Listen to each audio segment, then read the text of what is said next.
সুফিবাদের ইতিহাসে এমন একজন মানুষ ছিলেন যিনি সৃষ্টিকর্তার প্রেমে এতটাই মগ্ন হয়েছিলেন যে নিজের অস্তিত্ব বিলীন করে দিয়েছিলেন। তাকে কেউ বলেছে পাগল, কেউ বলেছে কাফের, আবার কেউ বলেছে মহাপ্রেমিক। তিনি ছিলেন বিখ্যাত সুফি সাধক মনসুর হাল্লাজ। আজ আমরা জানব তার সেই কঠিন সাধনা এবং করুণ পরিণতির গল্প। 858 খ্রিস্টাব্দে পার্শ্বের তুর নামক গ্রামে মনসুর হাল্লাজ জন্মগ্রহণ করেন। তার বাবা ছিলেন একজন তুলাধুনকর। ছোটবেলা থেকেই তার ভেতর আধ্যাত্মিকতার টান ছিল। মাত্র 12 বছর বয়সেই তিনি পবিত্র কুরআন হিফাজ সম্পন্ন করেন। মনসুর হাল্লাজ তার সাধনা শুরু করেন বিখ্যাত সুফি জুনায়েদ বাগদাদি এবং আমর ইবনে উসমানের সান্নিধ্যে। তিনি দীর্ঘ সময় মক্কায় অবস্থান করেন এবং সেখানে টানা 1 বছর রোজা রেখে তীব্র গরমে পাহাড়ের নিচে ধ্যান করেছিলেন। তার এই কঠোর পরিশ্রম বা মুজাহাদা সাধারণ মানুষের চিন্তার বাইরে ছিল। সাধনার এক পর্যায়ে মনসুর হাল্লাজ নিজেকে সৃষ্টিকর্তার সাথে লীন অনুভব করেন। তিনি চিৎকার করে বলে ওঠেন, আনাল হক, অর্থাৎ আমিই সত্য।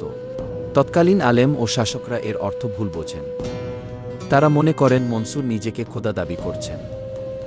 অথচ সুফিদের মতে এটি ছিল অহংকার ত্যাগের চূড়ান্ত পর্যায়, যেখানে মানুষের নিজের সত্তা মুছে গিয়ে শুধু সৃষ্টিকর্তা অবশিষ্ট থাকেন।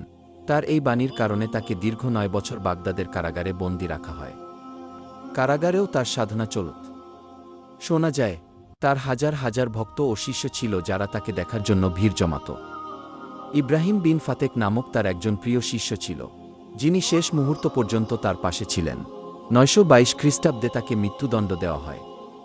ফাঁসির মঞ্চে ওঠার আগে তিনি মোনাজাত করেছিলেন, হে খোদা, যারা আমাকে মারতে এসেছে তাদের ক্ষমা করে দাও, কারণ তারা জানে না আমি কি দেখেছি। জনসমক্ষে তার হাত পা কেটে ফেলা হয় এবং শেষে তাকে আগুনে পুড়িয়ে তার ছাই টাইগ্রিস নদীতে ভাসিয়ে দেওয়া হয়। মনসুর হাল্লাজ মারা গেলেও তার নাম সুফি ইতিহাসে অমর হয়ে আছে। মাওলানা রুমি থেকে শুরু করে বর্তমানের অনেক কবি দার্শনিক তাকে মহাপ্রেমের প্রতীক হিসেবে দেখেন। তার জীবন আমাদের শেখায়, পরম সত্যের সন্ধানে নিজের আমিত্ব বিসর্জন দেওয়াই হল আসল সাধনা। মনসুর হাল্লাজ দুনিয়া থেকে বিদায় নিলেও তার সেই অমর বাণী আনাল হক আজও সুফি সাধকদের হৃদয়ে প্রতিধ্বনিত হয়। তিনি প্রমাণ করে গেছেন, সৃষ্টিকর্তার প্রেমে পাগল হওয়া কোনো অপরাধ নয়, বরং এটিই হল সাধনার সর্বোচ্চ শিখর। শরীর পুড়ে ছাই হয়ে যেতে পারে, কিন্তু আত্মার সেই মহাপ্রেম কোনোদিন মরে না।